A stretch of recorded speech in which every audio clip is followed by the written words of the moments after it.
mon mallette. Laisse-moi te dire, mon frère. J'aimerais que tu changes la manière de te regarder. Pleurer sur ta vie ne va rien changer. Pleurer sur tes problèmes ne va rien changer. Parler de ton problème à tout le monde ne va rien changer. Mais je te pose la question. Qu'est-ce que tu as? Mais bien aimé, écoutez. J'ai compris aussi que j'avais la facilité de parler. J'ai contracté certains Indiens. Ils m'ont dit, monsieur Abel, tu peux faire pour nous quoi? J'ai dit, je peux vous vendre. Tu peux nous vendre? Et oui, je peux vous vendre. J'ai commencé à conquérir des marchés pour eux. Lorsqu'ils ont gagné le premier, le deuxième marché, je suis devenu exigeant. Pour que je voyage, il faut business class. Pour que je dorme, il faut 5 stars. Par jour, $1000 américains. Ils m'ont posé la question pourquoi. J'ai dit, mon travail c'est vendre. Et je dois représenter celui que je vends. La première chose que l'homme vous regarde et juge, c'est l'apparence extérieure. Dieu connaît mieux l'homme que nous-mêmes. C'est pourquoi il dit, l'homme est attiré par ce qui frappe le regard. Avant de connaître le cœur, l'homme regarde l'extérieur. Dans le principe de marketing, ce qui se vend, c'est l'emballage. Quand vous vendez une bouteille d'eau, on ne vend pas l'eau, mais on vend l'emballage de l'eau. Ce soir, il y a un Dieu qui va changer ton emballage. J'ai dit que je vais changer ton emballage au nom de Jésus. Hey. Change l'emballage et ton prix changera. Un jour je suis allé prêcher dans une église. J'ai vu un ami des offrandes et j'ai compris que le pasteur m'avait dit il allait me bénir ce jour-là. Il a vu des offrandes. Je l'ai vu, il est devenu agité. Le lendemain quand je suis venu prêcher, je suis venu avec une enveloppe. Avant de prêcher, je crois il connaît. Jerry connaît cet abandal, mon vieux. J'ai enlevé $500, j'ai donné au pasteur. Alors quand j'ai donné $500 au pasteur, il a compris que je ne suis pas venu prêcher pour l'argent. Mais je suis venu donner la parole de Dieu. Et qu'il devait être correct avec son Dieu. Il y a de petites choses qui peuvent bloquer de grandes opportunités de notre vie. Je suis venu dire à quelqu'un ce soir, change la manière de te regarder. En toi, il y a quelque chose que cette ville de Kinshasa a besoin. En toi, il y a quelque chose que ce pays a besoin. Laisse-moi te dire, quelqu'un qui a la chose, même si vous fermez la porte, la chose criera.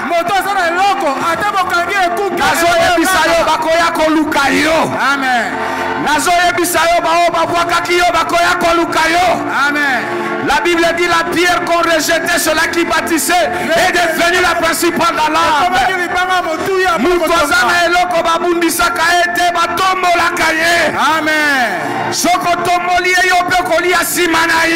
Amen. Nazo sakola likolo na yo. Sika ete loko nzamba tshana kati na yo emonana na miso abato. Amen. Jésus. Yebisa moninga la chose. La chose. Yebisa moninga eloko. Eloko. Yosef azalaki na eloko likolo na ye. Bakanisa kitango bapasoli elamba bakopasola eloko. Okobotola nga nyonso me okobotola eloko te. Amen. Amen. Lobana moninga eloko. Eloko. Nazoyoka eloko na ezokanga. Amen. Nazoyoka eloko na ezokanga. Amen. Ata soki balakela mabe Kongo, Kongo azana eloko makasi. Amen. Nazomona bango bazo utabisika ebele pona eloko a Kongo. Amen. Nakati eloko a Kongo yo oza eloko. Amen. Nakati famille na yo oza eloko. Amen. Nakati sang précieux yo oza eloko. Amen. Dieu a dit à Agar, J'ai entendu les cris de l'enfant. Agar criait. L'enfant criait. Mais on a entendu le cri de l'enfant. Ne vous en faites pas. Perfectionnez la chose. Entretenez la chose. Emballez la chose. Elle criera. Je connais. Quelqu'un m'a posé la question. Bishop, mais pourquoi tu ne vois jamais une économie? Mais pourquoi tu prends toujours une suite? J'ai dit la chose que j'ai. Elle a des exigences. Ah oui. Mon papa, la chose que j'ai, il y a des choses que je ne peux plus faire à cause de la considération de la chose. Oui bien, ezana bato. Attention ko kangeli porte. Ezana mukoloyo. Nzamba kof. Yoka. Il y a des opportunités quand on te les donne. Il ne faut pas les rater.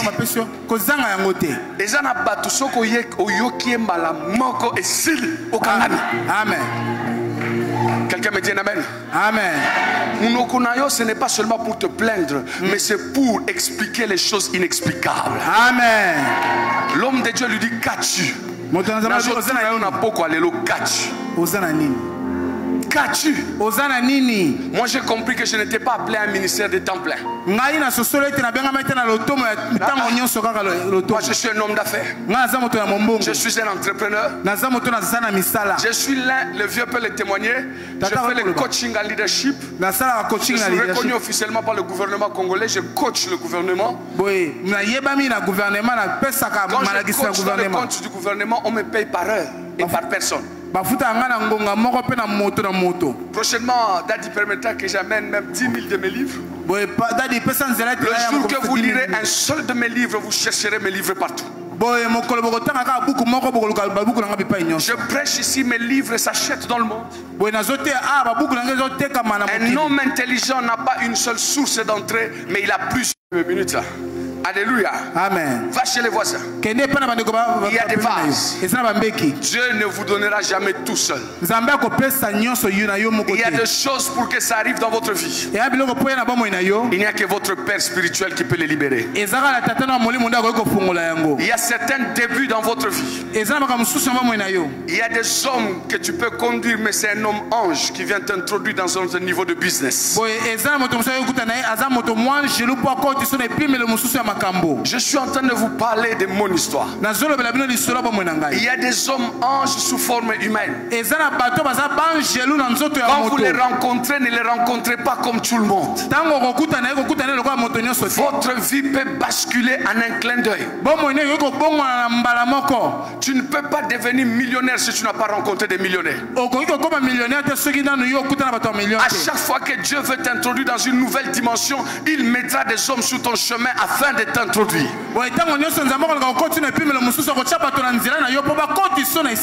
C'est pourquoi la première rencontre dans votre vie qu'il ne faut jamais rater, c'est la rencontre avec votre Père. Beaucoup de gens ont brisé des rencontres à cause du manque du tact dans le langage. Néhémie a eu le tact devant le roi. Lorsqu'il devait rebâtir Jérusalem, il savait que Jérusalem était une ville hostile, une ville rebelle. Il a dit au roi, j'aimerais aller construire la ville de mes ancêtres. Même quand vous devez reprocher un pasteur ou votre patron, vous devez avoir le tact dans le langage. Il y a des mariages qui se brisent tout simplement à cause de la langue. Le tact dans le langage peut maintenir vos relations. Bishop, j'avais un problème à appeler des gens avec qui je travaillais patron. Je suis venu d'une famille abondante et j'avais du mal à appeler quelqu'un patron. Mais un ami païen m'a appris cette leçon. Je vois que j'étais dans votre bureau. L'homme qui m'a appelé, il est multimilliardaire. Il fait de moi ce que je suis. Et vous avez vu, je l'ai appelé patron 3-4 fois. C'est devenu une stratégie. Dieu m'a appris le tact dans le langage. Vous ne recevrez jamais du roi si vous ne le célébrez pas. Amen. Tu n'auras jamais cette chair si tu ne réjouis pas le cœur de cet homme, quel que soit le don et le talent que tu as. Il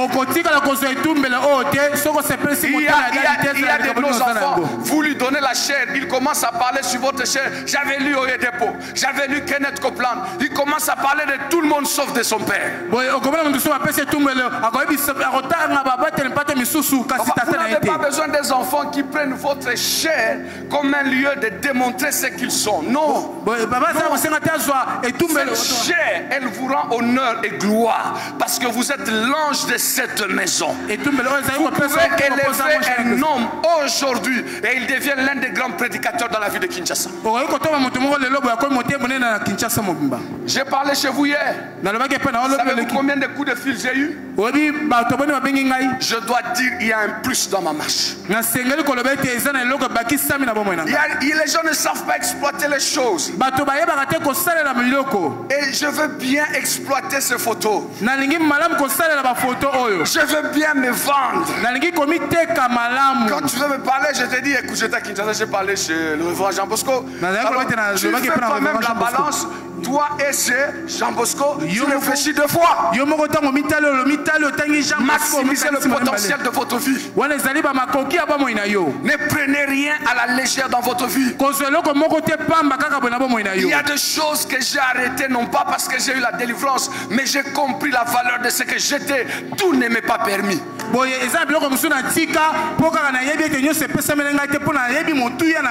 Je m'excuse pour tous ces pasteurs qui ont la légèreté de leur vie.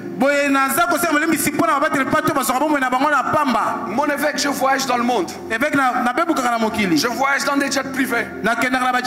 Je reste dans des hôtels 5 stars. Mais le plus grand plaisir que j'ai, un jour à Fleuve Congo, je ne savais pas que tout le monde parlait de moi. Les travailleurs, les prostituées qui viennent, ils disent mais qui est cet homme? Jamais on a vu une fille monter dans sa suite. Il fait ici 1 mois. Et tout le monde voulait savoir qui j'étais. Et une personne leur a dit c'est un homme de Dieu. Mais ce n'était pas suffisant. Une femme a dit mais ils ont témoigné. Et le patron de Fleuve Congo m'a appelé. Il m'a dit on te fait platinum client. Ça veut dire que tu ne paieras pas comme tout le monde. Parce qu'ils ont vu la sérénité et le sérieux que je prends ma vie. J'ai été appelé jeune, je fais des erreurs. Mais les erreurs, on me connaît la sagesse. Il y a des choses que je ne ferai plus. Non pas parce que je suis fort, mais ça m'a réduit et Dieu m'a corrigé. Il y a moyen de transformer l'erreur en bénéfice. J'en parle dans mon livre Devenir un leader à succès. Vous pouvez convertir les erreurs en bénéfices lorsque vous apprenez des erreurs. Je suis venu vous dire une chose. L'une des premières relations qu'il ne faut pas ignorer, c'est la relation avec votre père. La relation avec votre père vous donne 5 bénéfices. La première bénéfice, elle stabilise votre vie. La Bible dit que Salomon était assis, il est devenu stable après la bénédiction de son père. La Bible dit qu'il prospéra. La bonne relation avec votre père vous introduit dans la prospérité.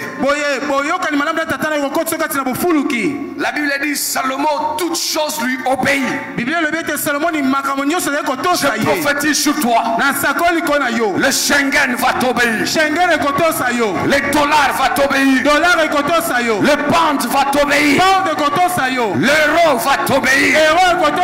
La bénédiction va t'obéir. La Bible dit tous les princes étaient soumis à Salomon. Ce qui a résisté à tes frères te sera soumise. Ce qui a résisté à ta famille te sera soumis. La Bible dit ceci. Salomon fut élevé au plus haut degré. Il y a élévation et élévation. Le degré de ton élévation, il n'y a personne qui a atteint ça dans ta famille. Je vois une élévation plus haute que ceux-là qui t'ont précédé. Je vois un degré financier dans cette ville que les gens n'ont jamais connu avant toi. Au nom de Jésus, sois élevé au plus haut degré. Oh, si tu reçois cela, qu'il te soit fait cela ainsi. Je déclare, sois la première personne qui atteindra ce niveau dans ta famille. Je déclare que cette église soit la première méga church que Kinshasa n'a jamais connue. Je déclare que ton nom soit élevé plus que les noms qui t'ont précédé. Oh, je suis en train de parler à quelqu'un. Je le vois monter plus haut que son père. Je le vois aller plus loin que sa mère. Amen. Cinquième bénéfice. La Bible dit de tous les rois d'Israël, aucun n'a eu l'éclat comme celui de Salomon. Tu peux être politicien mais sans éclat. Tu peux être pasteur mais sans éclat. Tu peux être homme d'affaires mais sans éclat. L'éclat c'est le revêtement de la royauté. Oh, je prophétise. Les gens se sont mariés avant toi. Mais ton mariage sera un mariage d'éclat. Les gens ont construit avant toi. Mais ta construction sera une construction d'éclat. Frères et sœurs, il y a un principe fort dans le succès. Il faut savoir gérer la colère dans les relations. Vous gérez le tact de langage. Vous gérez la colère. Vous gérez l'opposition. Il y a des choses qui peuvent combattre l'opposition dans votre vie. Apprenez de laisser le temps au temps. Le silence est une arme puissante devant la résistance. Certains moments, il est mieux de se taire et de rester à genoux. Et le temps parlera dans votre faveur. L'un des plus grands prophètes que je connais, l'un des plus grands prophètes dans ce pays, il s'appelle le temps. Le temps ne rentre jamais en arrière. Le temps ne recule jamais. La Bible dit écrit la parole de la prophétie. Car son temps est fixé. Mais laissez-moi vous dire ce soir, je suis en train de chuter en disant ceci. Un homme qui a l'intelligence supérieure, tout temps est favorable pour lui. C'est pourquoi Joseph, il avait le rêve. Il était l'interprète des rêves. Pharaon a rêvé. Joseph s'est approché de lui. Il a percé le surnaturel. Plusieurs personnes, ils ont un rêve. Vous avez percé l'intelligence spirituelle. Le rêve n'a pas changé votre vie. La prophétie n'a pas changé votre vie. Joseph est allé dans la deuxième dimension. Il a expliqué le rêve. Il a incarné l'intelligence des fils d'Issachar. Les fils d'Issachar, ils ont la capacité d'interpréter et d'expliquer les choses difficiles. Je ne suis pas tellement épaté par les prophètes mineurs. Je trouve extraordinaire que tu me donnes le nom de mon père, l'adresse là où j'habite, la couleur de mon cinglet. Ça ne change rien à ma vie. J'ai dit à mes fidèles, quand quelqu'un vient te dire que je vois la mort sur toi,